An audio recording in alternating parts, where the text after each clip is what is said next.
At the Wynn Foundation's annual charity gala, the lights were calibrated to flatter only one person. Charlotte Wynn stood at the center of it, all composed, precise. Her dark blazer perfectly cut, while her 6-year-old daughter Ella stood beside her in a white dress, holding her mother's hand with both of hers. Board members smiled from their seats. Cameras swept the room. Everything was controlled, polished, designed. Then a man in a gray maintenance uniform pushed through the side door to check a sound panel near the stage, and Ella went rigid. She dropped her mother's hand. Before anyone could reach for her, she was already running down 3 steps. Past the front row, across the open floor, and she threw herself against the man's legs, and held on. Her voice broke the entire room open. "Why did you leave me?" Charlotte froze at the podium. The shareholders went silent. The man, Theodore Hale, 34 years old, a building technician who had been called in on short notice to fix a feedback loop in the audio system, crouched slowly to the child's level. His hands shook. He opened his mouth and no sound came. The cameras, still rolling, caught every second of it. No one in that room understood what they were witnessing, but the question hanging in the air, fragile, furious, heartbroken, was about to unravel 6 years of carefully buried truth. A single question from a child. Stay until the end to see the answer that left everyone speechless. Theodore did not live the kind of life that attracted attention. His apartment was on the 4th floor of a building with a broken elevator, a detail he had stopped noticing because Henry, his 7-year-old, had decided the stairs were better for racing. The apartment was small and slightly cramped, with shoes lined up by the door, in the order Theodore had arranged them each morning, and drawings taped along the kitchen wall, at various heights, marking Henry's growth in art, rather than inches. Theodore worked maintenance at Wynn Commercial Tower, pulling double shifts on Tuesdays and Thursdays, arriving home late enough that Henry was always asleep by the time his father came through the door. He would stand in the hallway for a moment, still in his uniform, and look at his son's breathing shape in the dark before he let himself exhale. He had been offered a supervisory role 8 months earlier. Better pay, office hours, full benefits. He turned it down. The hours would have required him to leave Henry with someone else 3 mornings a week, and Theodore had decided long ago that the cost of certain things was simply too high, even if the math looked favorable on paper. He lived by a small number of rules. He did not get involved in things that were not his business. He did not allow himself to be visible in places where visibility brought complications. He kept his head down, and he kept Henry fed and warm and enrolled in a decent school 2 bus stops away, and he told himself that was enough. Henry, for his part, had inherited his father's quiet perceptiveness without the heaviness that came with it. He asked good questions and accepted incomplete answers with a patience unusual in a 7-year-old, because he had learned, without anyone telling him directly, that his father carried things he was not yet ready to put down. Theodore had never explained this. He had simply been honest about the smaller things, that money required planning, that some doors required extra keys, that patience was not the same as weakness, and Henry had assembled the larger picture from the materials available to him. On school nights, they did homework side by side at the kitchen table, Henry with his worksheets, and Theodore with a maintenance log he reviewed in the same careful way he reviewed everything, and the apartment was quiet in the particular way of 2 people who were comfortable not filling every silence. He carried something else, too, something older and heavier than fatigue, a kind of damage that had never fully healed.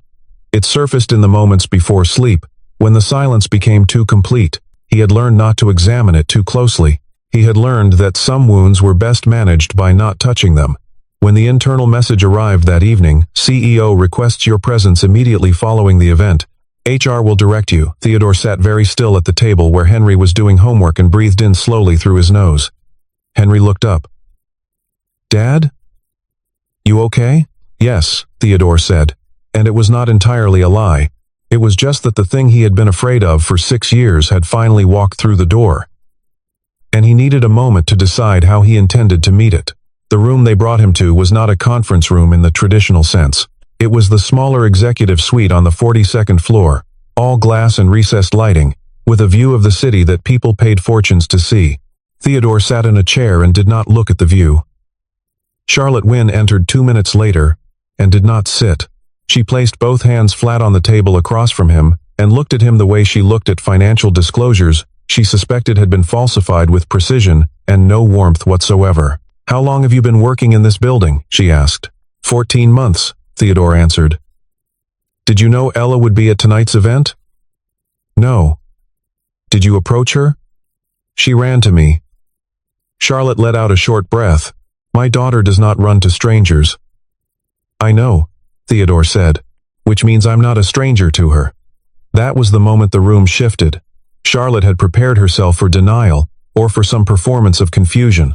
She had not prepared for him to say it so plainly, or for the particular steadiness in his voice that she recognized not from memory, but from instinct, as the voice of someone telling the truth. You need to explain to me right now how you know my daughter. He looked at her without flinching. Ella was 3 years old when I first met her. She was terrified of I sat outside her door for 4 hours until she trusted me enough to open it. Charlotte's jaw tightened. I am not telling you this to claim something, Theodore interrupted quietly. I am telling you because you asked. Then he said the thing that knocked every prepared response out of her hands. I didn't leave her. I was told to disappear. There's a difference. Madison Cole stepped into the room at that moment, clipboard in hand, expression arranged into something helpful. Charlotte, I think we should contact legal. And, not yet, Charlotte said, her voice lower now. Theodore looked at Madison briefly, just briefly, and then returned his attention to the table. He said nothing more.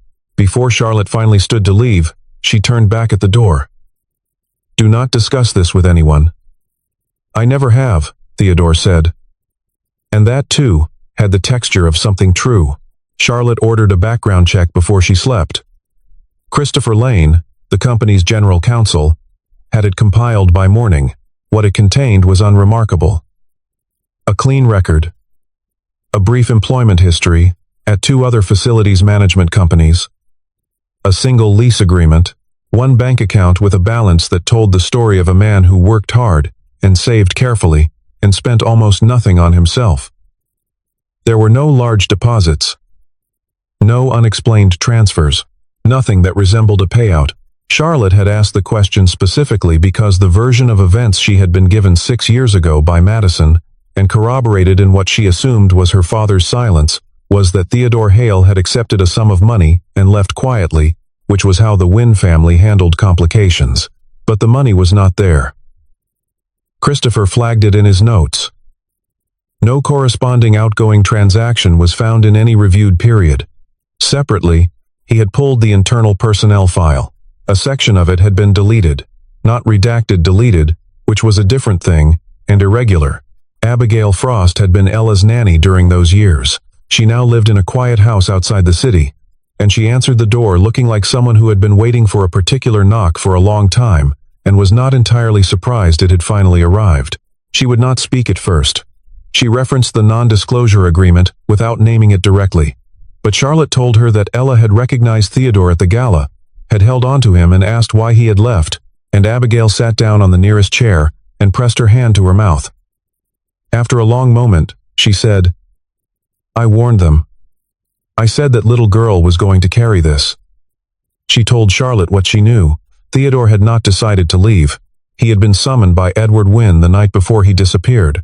Abigail had not heard the conversation. But she had seen Theodore leave the study with the expression of a man who had just been told something that had made the future collapse inward. By the next morning he was gone, and Madison had come through the house with the explanation that he had resigned, and that his name was not to be discussed further in front of Ella. And your father? Charlotte asked. Abigail looked at her carefully. He was already withdrawing by then. I don't think he knew what Madison had arranged after the fact.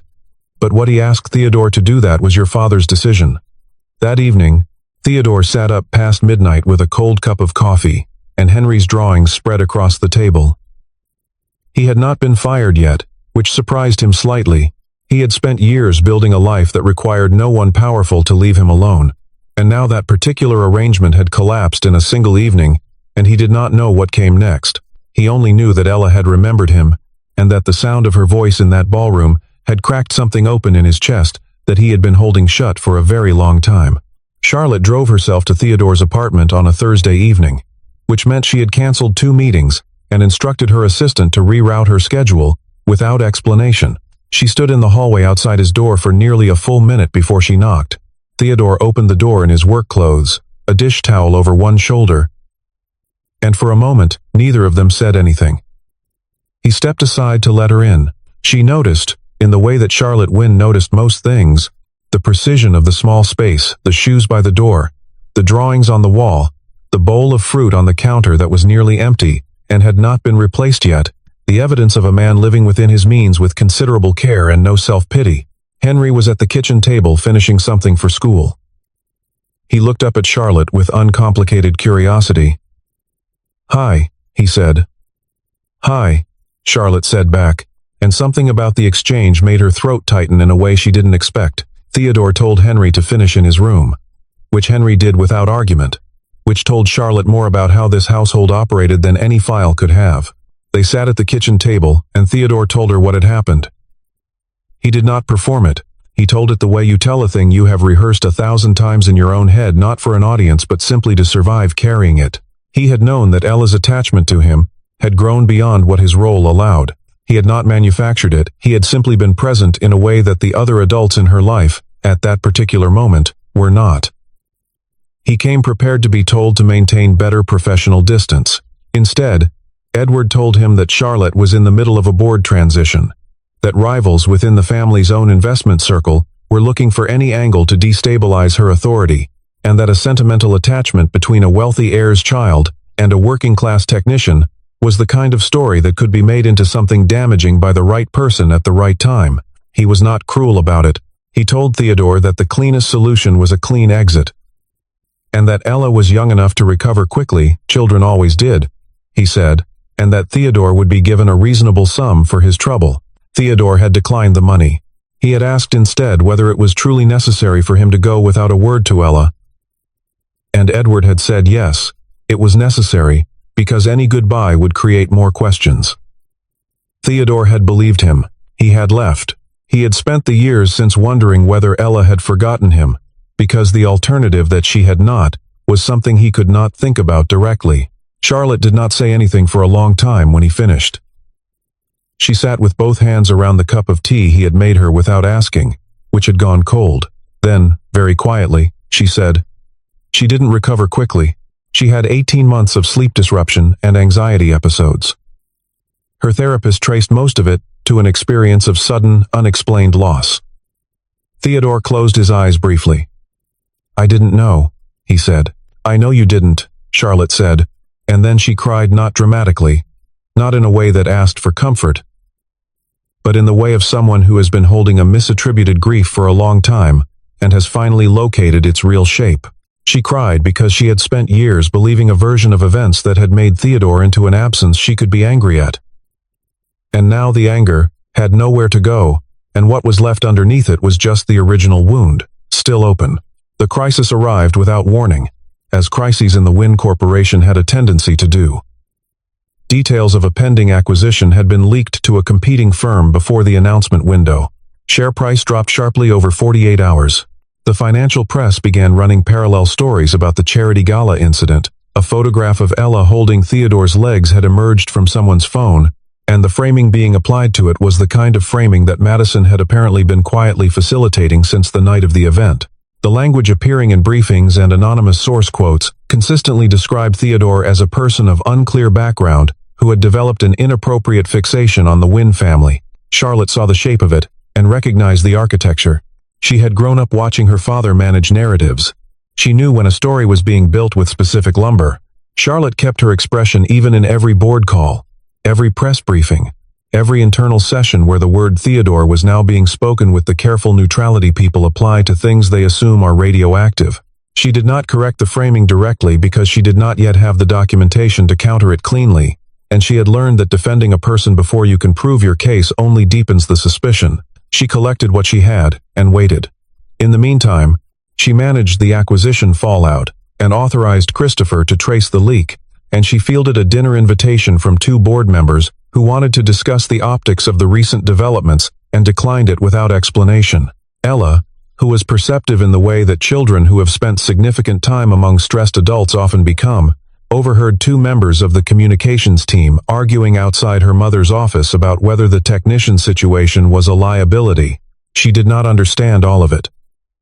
She understood enough, What she concluded quietly, in her own 6-year-old logic, was that she had done something terrible by recognizing Theodore, and that people were upset because of her, and that he was going to disappear again, and it was going to be her fault this time.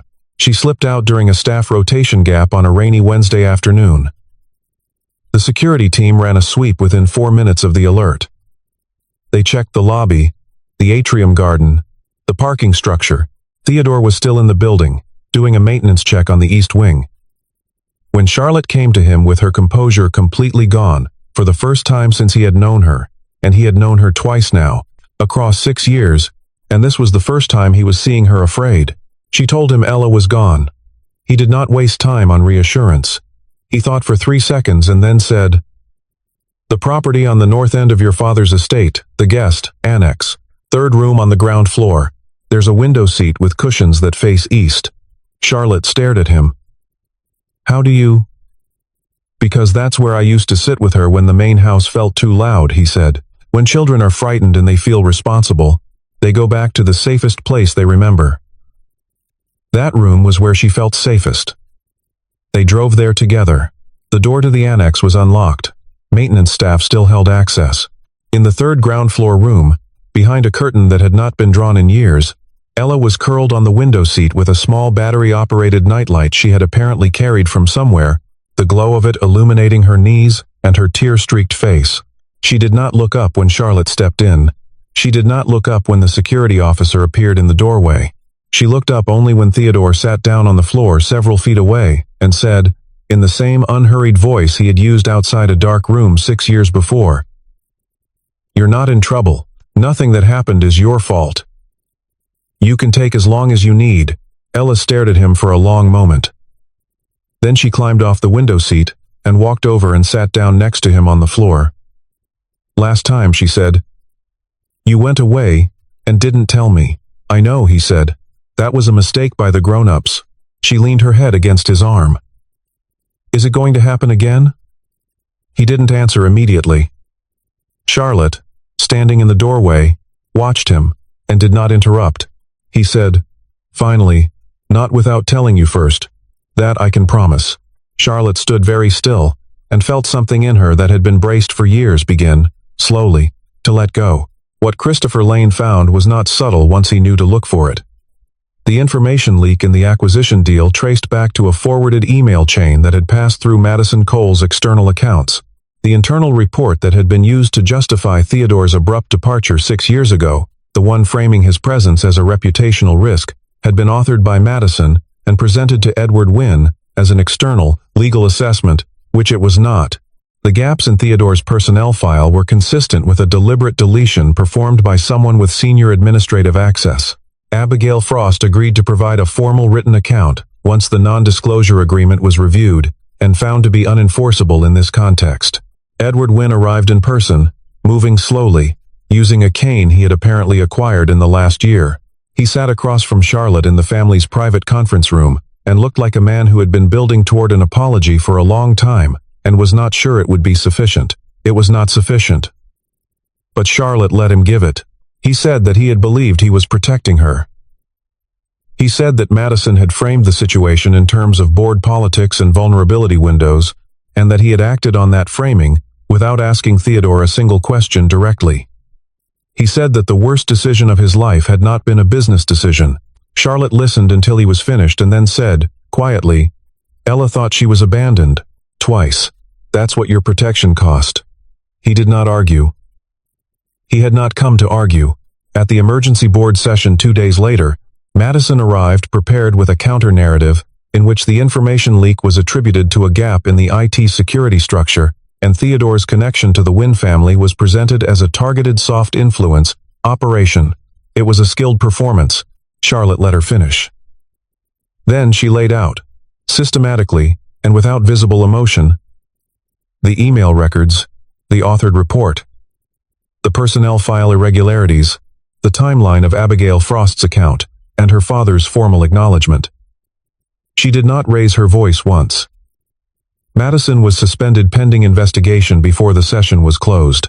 Theodore, who was not present, would learn later from Christopher that the room had been quiet for nearly 30 seconds after Charlotte finished speaking, the specific quiet that followed the dismantling of something that had been operating in the dark for a long time. The weeks that followed were not dramatic. This was something Charlotte had not expected, that the resolution of a 6-year secret would not produce a visible transformation, but would instead manifest in small, unglamorous increments. Theodore continued working in the building, now with a formal contract review underway at Christopher's initiative. Ella's therapist was brought up to date and recommended a gradual, structured reintroduction, not a return to the intense daily presence of the earlier years, but a series of deliberate encounters designed to give Ella evidence that Theodore's presence was stable and voluntary. Theodore agreed to the framework without reservation. He had one condition, which he stated plainly in the initial meeting with the therapist and Charlotte. Every decision in this process was to be made on the basis of what was healthy for Ella, not on the basis of what would make the adults involved feel less guilty. Charlotte had looked at him when he said it, and recognized, fully, for the first time, what kind of person she was dealing with. The therapist, a quiet woman named Dr. Reeves who had worked with Ella for 2 years, noted in her session following the first structured visit that Ella's demeanor had shifted in a way she described as consolidating, a term she used to mean that something previously open and unresolved in the child's interior landscape had found a partial anchor. She did not oversell it. Healing in children was not linear. But she told Charlotte that Ella was asking different questions now, where before she had asked, in various formulations, why people left, she was beginning to ask when people were coming back. The directional change mattered. Henry and Ella met on a Saturday at a public park, with both parents present at a careful distance. Henry, who had been told only that his father knew a little girl who had been going through a hard time, approached the situation with the gentle pragmatism of a child who had watched his father navigate difficult things with steadiness. He sat down near Ella on a bench and asked her if she liked puzzles. She said she liked the ones with animals. He said those were the best kind. They were on the swings 15 minutes later. Theodore stood with his hands in his jacket pockets and watched his son without trying to manage the moment. And Charlotte stood beside him and did the same. And the distance between them felt, for the first time, like something other than wariness. Charlotte brought medication to Theodore's apartment one evening when Henry had a fever that had been running for 2 days. She had heard about it from Ella, who had heard about it from Henry, which meant information now moved between the 4 of them in the informal, slightly circuitous way that it moves through interconnected lives. Theodore answered the door looking like a man who had not slept properly and had made peace with that fact, and he said thank you. And she said it was nothing, and they both knew it was not nothing. She stayed for 40 minutes and drank tea, and did not check her phone, which was the closest she came to taking a vacation. He fixed Ella's old nightlight, the battery-operated one from the Annex window seat at Charlotte's request, replacing the switch mechanism that had been failing. It was a small repair. He did it carefully, as he did most things. One evening, the 4 of them sat at Theodore's kitchen table with takeout containers distributed across the surface, and Henry explaining to Ella with considerable authority the correct way to evaluate whether a dumpling was properly cooked. Ella disagreed with his criteria. The argument was civil and detailed and lasted almost 10 minutes. Theodore and Charlotte sat across from each other and said very little, which was how people sit when they are comfortable with silence in the same room as another person, a thing that takes time to develop and cannot be performed. Edward, who was stepping back from all operational roles in the company as his health required, had said something to Charlotte the week before during a brief phone call. He had said that there were people who entered a family's life not to take from it, but to return something it had damaged in itself. He had said it awkwardly, because he was not a man practiced in saying such things, and Charlotte had not responded, because she did not yet know exactly what she wanted to do with it. She knew what she felt. She was precise enough, professionally and personally, to recognize it clearly. What she was less certain of was the timing, not for her own sake, but because the person sitting across from her at a small kitchen table had already paid a significant price for a connection to her family, and she did not intend to be careless with that again. There was a moment, about 3 weeks after the board session, when Charlotte arrived at the building to pick up a document she had left in her office on a Saturday, and found Theodore on the 42nd floor doing a scheduled maintenance check on the HVAC units. They were the only 2 people on the floor. He had coffee in a thermos, and he poured her a cup without asking, the same way he had made her tea the night at his apartment, and she accepted it and they stood at the window together for several minutes looking at the city below, not talking. It was not an awkward silence. It was the silence of two people who had said enough difficult true things to each other that the remaining quiet between them had become habitable. She thought about the version of herself 6 years ago, who had been too busy and too armored to notice that her daughter had found safety in an unlikely place. She did not punish herself for that. She filed it as information. Theodore, for his part, noticed the way Charlotte looked at the city, not assessing it, not calculating it, just seeing it, and thought that there were expressions people had when no one was performing for them that told you more about the person than anything they had ever said directly. Theodore felt it too. He was not oblivious, and he was not the kind of man who required feeling to announce itself before he acknowledged it. What made him cautious was not uncertainty about Charlotte, but awareness that Ella was still in a fragile process, that the ground beneath all of them was freshly settled, and that the best thing he had ever done for the people he cared about was exercise patience when patience was required. He could wait. He had learned that waiting, done correctly, was not the same as doing nothing. On a Friday in late October, Ella's class had a family-sharing morning. Parents and guardians came in and sat in small chairs, and the children presented things. Ella had drawn a picture. It showed 4 people around a table.